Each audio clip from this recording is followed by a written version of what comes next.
বিশ্বের জনপ্রিয় ফ্র্যাঞ্চাইজি লিগের গত আসরে মেগা নিলামে নাম দিল দল পাননি মুস্তাফিজ।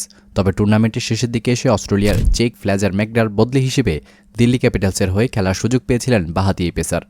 3 ম্যাচ খেলে সেবার বাংলাদেশের তারকা পেসার নিয়েছিলেন 4টি উইকেট। 2024 সালে মুস্তাফিজ খেলেছিলেন চেন্নাইয়ের হয়ে।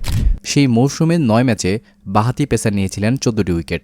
সব মিলিয়ে এখন পর্যন্ত ওভার প্রতি 8.13 রান দিয়ে 60 ম্যাচে 65 উইকেট শিকার করেছেন তিনি।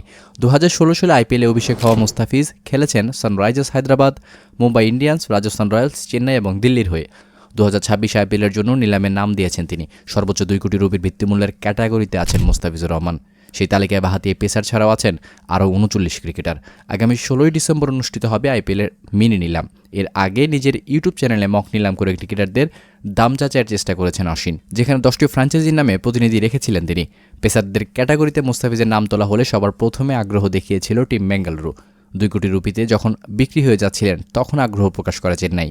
পরবর্তীতে 2 ফ্র্যাঞ্চাইজির প্রতিনিধিরাই বাঁহাতি পেসারকে পেতে দাম বাড়াতে থাকেন। তবে 3 কোটি 50 লাখ রুপিতে গিয়ে থেমেছে বেঙ্গালুরু।